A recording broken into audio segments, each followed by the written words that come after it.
Chair recognizes Honourable Member for Fox Hill. Yes, thank you, Mr. Speaker. This morning, when the Right Honourable Member for Centerville spoke, he introduced the fact of the special ceremony that's supposed to take place tomorrow at Government House. And in my brief remarks thanking the government for bringing into force those two pieces of legislation, I gave a list of those persons who were, Friday. Forgive me, beg your pardon. The event is actually Friday at 11 o'clock at Government House.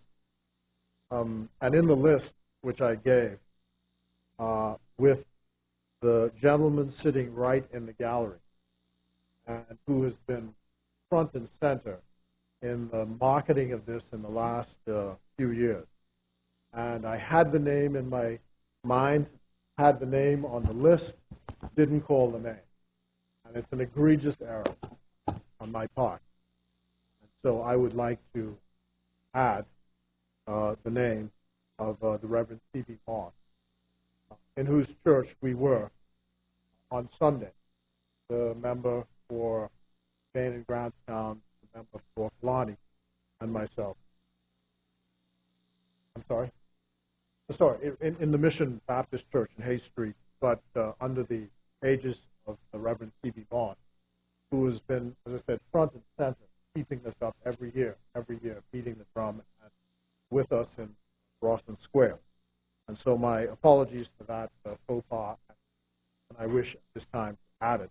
So the more complete list would be the Reverend Canon Sebastian Campbell, the Freddie Munnings Jr., the Reverend C.B. Moss, Ms. Vanda Moss, Terrence Bethel, Toad Smith, the Member of Parliament for Long Island, Lady Carolyn Butler, who was there at that time, Franklin Butler Sr. Were all there at Rawson Square. And that is, for me, a convenient segue for me to speak about this bill, because the principle that I'd like to speak about is geared not so much toward the bill, but how public policy is developed. The whole issue of fighting for something you believe in and support, and the question of perseverance in the face of a whole society sometimes arrayed against you. And that was the point I make with regard to the National Heroes legislation, with regard to the legislation on the 10th of January, and the point I make with regard to this corrections legislation as well. That today I find that I have these exchanges with younger Bahamians, and there is a natural impatience with being young about why things don't happen more quickly than they do. It's something which I have lived with, grappled with, for now a pretty long life. I don't know what the answer is to why that is. What I do know is that it is. And that you have to never give up, if that is something that you believe in.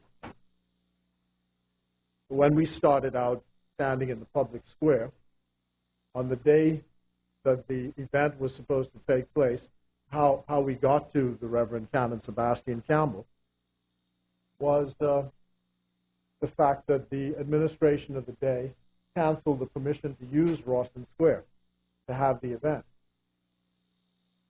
And the question was whether we would defy the cancellation or whether we would go ahead. And being as radical as I am in my nature, canceling permission didn't mean a thing to me. But the question is, we were having a mass, which priest was going to do it? and I happened upon Reverend Canon Sebastian Campbell. And of course, you know the member for Long Island, what her disposition is toward things. So that was an easy fit. And all of us were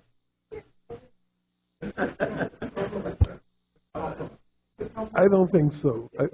I think he's complimenting you, member for Long Island. You're a libertarian too. We were there together. We were there together. You're running from your roots. You're running from your roots.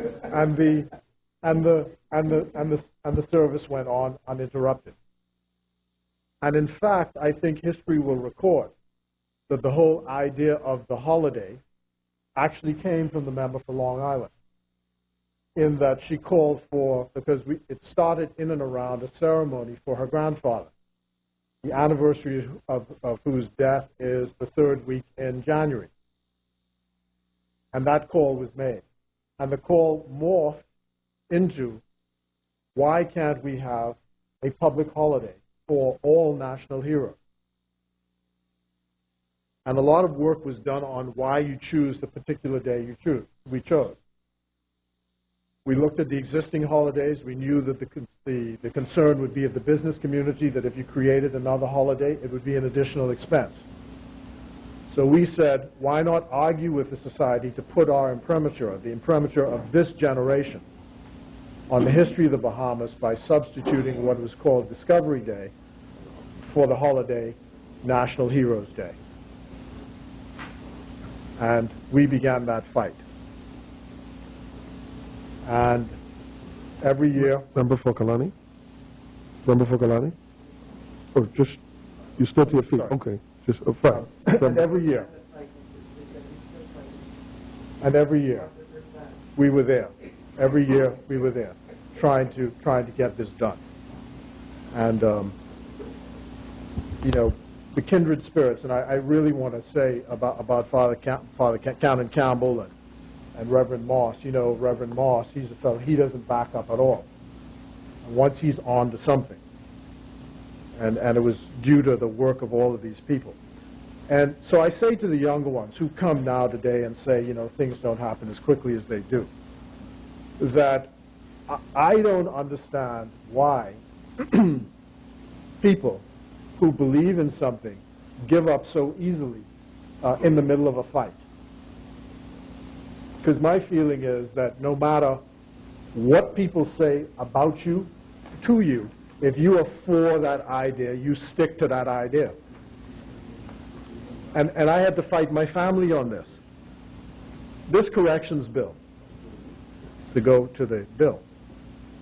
In 1986, when I returned from finding my second career, the career in law, forced to leave because I wasn't a lawyer, nobody paid attention to what I was saying or doing. You come back into a society, you become a lawyer, you're suddenly transformed into a genius.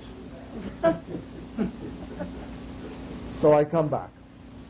And I have a list of things that I say if I'm going into public policy, because I stepped out of high school with only one aim in mind, and that's going into politics. Never had any other interest, don't have any other interest, that's me. And so I had this list. And the list was, you know, I was going to fight for equality for all people, and on all fronts, creed, you know, orientation, race, you name it, I was going to fight for it. And I was going to fight for the Bahamas to become a republic. And I was going to fight against capital punishment.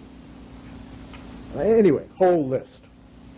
And I started out. One of them was prison reform. Another was to give the police better working conditions. And I won't call his name publicly, but I reminded the Member of Parliament for Bahine and Grantstown that one day, in the middle of this fight, trying to get better conditions for the police stations, because the central police station was just in awful shape when I came home. And in trying to fight for that, I met one of the leaders of the day walking down Bank Lane.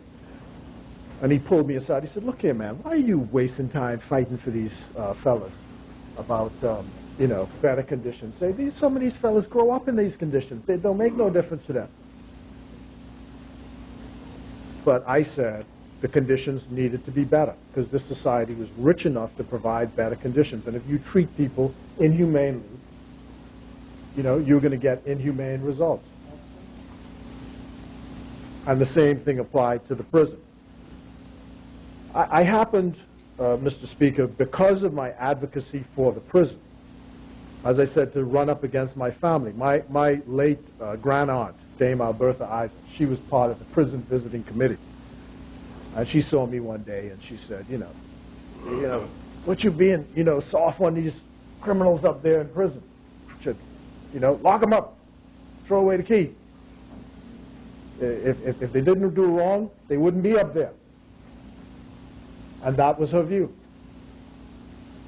I mean, a gentle soul, but that was her view. Punishment was supposed to be punishment, and ain't no business, mollycoddling criminals. So that's a view which prevailed in the society. But I said, no, we have to do better than that. And I knew what the prison conditions were like because one of my paternal uncles, a man named Eric Mitchell, was an employee at the prison. A few years ago, the prison honored him and a number of other officers with I think an obelisk or some memoriam which is there, and I happened to go up with them to the prison for that. And I remember that. And I remember my father, who was an auto mechanic, taking me up to the prison as a little boy. And he used to teach classes in auto mechanics at the prison.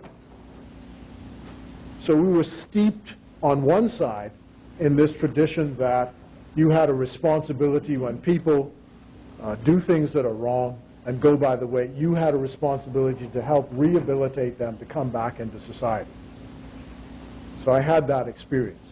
My aunt, my father's sister, was married to a man named Wenzel Granger. His brother was the late Dean William Granger, who was the chaplain at the prison. And we used to go to Saturday Mass at St. George's as children.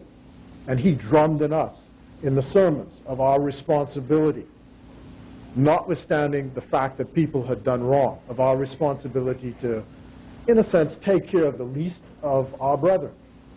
Grew up in that tradition. So it was an easy fit for me to say that I thought there needed to be a new prison. I thought the regime of punishment had to change. And I got lucky in a sense because I was always interested in foreign affairs, and always speaking on the issues. So one day, a former prime minister of Sweden came to the Bahamas when he had become, in his retiring years, an ambassador, and offered a fully paid visit to Sweden to inspect the prison system in Sweden. And when I went there, I spent 3 weeks there, going from prison to prison, and I just couldn't believe what they were doing there. I mean, light years, conjugal visits, and people had apartments. Their wives could come and stay, their children could come and stay. And this is really, really light years away from, and I knew we couldn't come here and argue that. But their whole argument was that you had to do something to cut back on the rate of recidivism, and you didn't treat people as animals. Their philosophy was that the withdrawal of liberty was sufficient punishment, but you don't denigrate a person's humanity. Subsequent to that, the German government offered a similar visit to the prisons in Germany. And I did that. I went to Frankfurt and went and saw a number of prisons, went to Cologne, which was then the capital, I believe, or it may have been Bonn, of then West Germany. And again, looked at the prisons, looked at the training programs, and so on and so forth, and became convinced that that was the way to go in the Bahamas. And so coming back to the Bahamas, and as an activist trying to share those ideas publicly with people, arguing against things like corporal punishment, which is extremely popular in the Bahamas and still is, and saying that if people are imprisoned, there's a standard of care which you owe them, notwithstanding what they do or what they have done. So that's 1986, 87, 88, 89, 1990. And from that day to this, I find myself now a minister in the government. That's 27 years have passed by before the society comes to the point where it accepts that the public policy must now reflect some different realities. And I say that story, first the story of fighting from 1990 to now for the public holidays. Secondly, this business of from 1986 to the present of trying to get the laws changed or to get people's attitudes changed, that things simply take a long time. It's not as simple as I thought, stepping out of high school and simply saying, this is the logical thing to do, let's do it. And the society just says, well, yeah, I agree with you, done. You are actually, for your ideas, you're actually in a dog fight, day after day, year after year, month after month, week after week. And you have to be relentless if that's what you believe. And so I just want to send that message out to those who are impatient that things seem to be taking so long, that you just have to fight and you have to never give up and you have to keep fighting for the things that you actually believe in. And I think that that is the first lesson of this change in the law. Now, changes in the law, of course, won't solve every problem, because legal changes are just the policy framework. It's got to be the execution. And execution is often painful because, of course, you have to change the institutional culture. And that requires training. And that requires exposure. And one of the leaders in attempting to change the culture and in working with the people who work in the system is Ambassador Elliston Ramey, who led the Prison Reform Commission, and I hope I can say this safely, did not go into the prison and say, I am master of all I survey, and I'm simply going to stamp what I want on it, but tried to work together, knowing that he came from outside the institution, and that most people in the institution would have preferred that someone inside the institution actually had it. So it's not an easy thing to do, to go into an institution that is already established, has its own way of doing things, and try and bring about some institutional change. And I think on balance, he did a good job. And so in thanking him, I want to join with the Member Parliament for Bain and Grantstown in thanking them, all of them gathered here together. It is no small statement or understatement to say that while we are sleeping at night, these men and women make sure that we can sleep soundly with our heads on the pillows, because they are guarding people who would do us harm. And I join with the point of the mover of this motion, by making this point to people who say that we should lock people up, throw away the key, and don't care about what the conditions are in the prison. I think it was a salutary point. The point being, and this is what the Swedes said, if you have bad conditions for the inmates, you also have bad conditions for the guards. The inmates and the guards are not separable in that sense. So any inhumanity that you're imposing on the inmates, you also impose on the guards. And the guards have done nothing wrong. So why should we impose the inhumanity on them? So we have an obligation to them to make sure that the conditions are safe, that the prison is a secure place, that it is a healthy place to be, that it is a safe place. And you don't want to create conditions which will make it unsafe for them. So all of these policy changes that we are arguing for now, they are meant not only to make sure that those people stay securely in prison, but they're also there to make sure that the people who guard the inmates are also safe and secure. We have an obligation to them. And we must keep them foremost in our minds. And as we look at how we are going to deal with what comes before us, one of the main issues, Mr. Speaker, is the question of the economy. And we know right now that we are, my words, in a capital deficit. We know that what drives, in my view, spending and employment in this country is construction. Big project.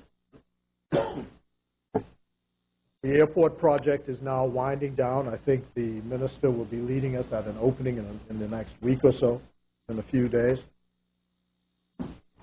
And Bahama, despite the fact that it did not produce the knock-on effects that it should have out of construction, that'll be coming on stream. But construction, when construction workers, you go up to Abaco, for example, at Baker's Bay, as I have some mornings, and I just watch as people set off for work, and they come back on a Friday.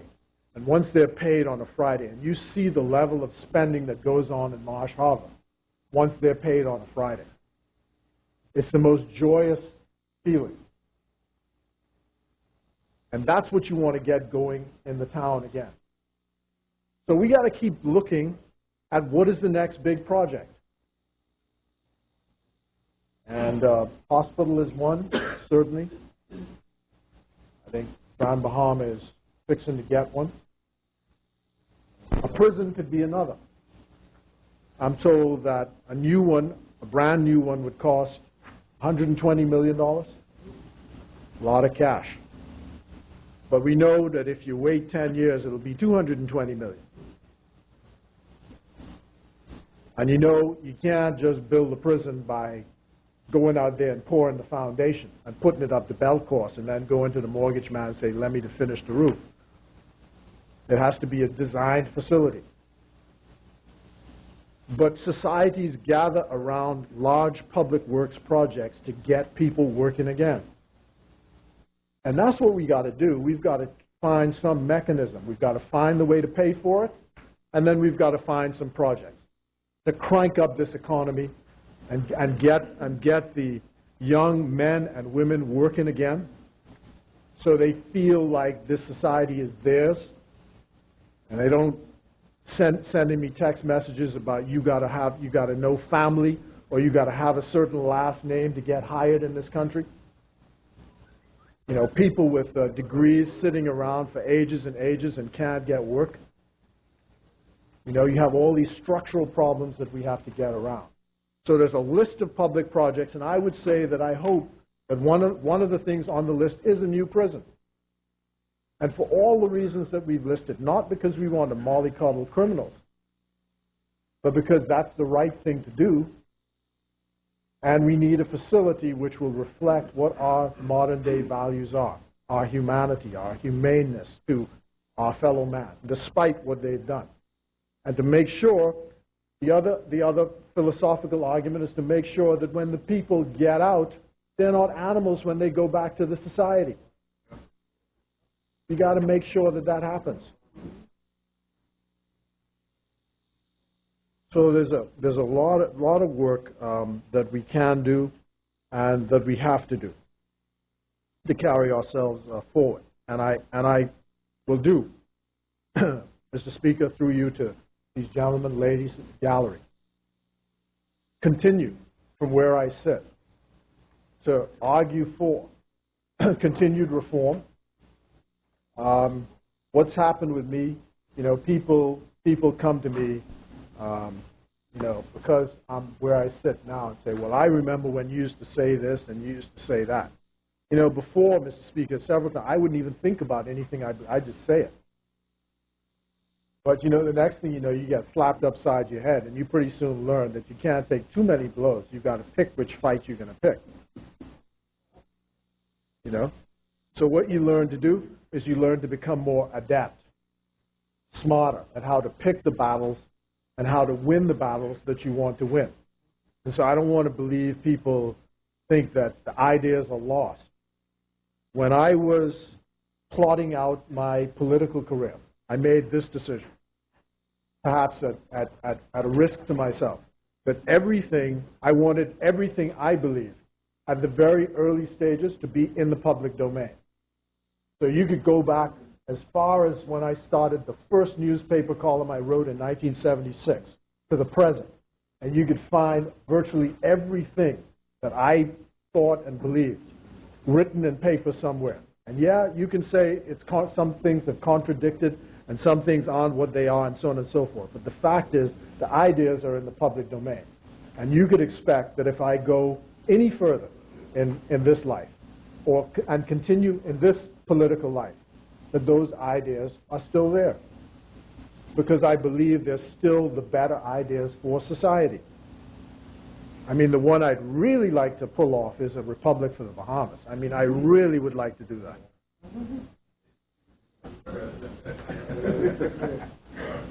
I mean, the position wouldn't matter to me. It's just the principle. I just find, you know, that you know, you should get a position in your own country by merit, not by inheritance. Not by inheritance, but by merit. And so, I say in seconding this motion, the member talked about the idea, some people disagreeing with the idea of remission. One of the issues where we separated with the last administration was when an announcement was made that after a certain point, remission was not going to take place, that the sentence was going to mean the sentence. And again, what people argue is that what you're doing is you're taking away an incentive. When you do that, you take away an incentive from the prison superintendent to keep order in his prison. Because remission is a way of encouraging people to behave well in prison. And if you misbehave, the prison superintendent has the power to add back that which is taken away by the remission. So it's an important instrument in running the prison. I believe the prison rules are also going to be revoked with this, and a new set of rules will be in place. I hope that what survives is the present right for members of Parliament to access the prison. Members of Parliament, just like attorneys, have the right to go up to the prison and see people with the sufferance of the prison superintendent, who will soon, under this new legislation, become the Commissioner for Corrections. So I hope that that is retained. In sum, then, I want to say that I support this legislation. I congratulate the Minister for having the foresight to bring the legislation forward, to move it. It's one of these pieces of legislation that we have to do to frame to put in place a new policy framework for the Bahamas. And to say, as I said, now that we have National Heroes Day, to put our own imprint, the generational imprint on where we are. So that when those who come behind us, they will say, this generation made the change when they had the opportunity to do so. And I thank you so much. And I so move.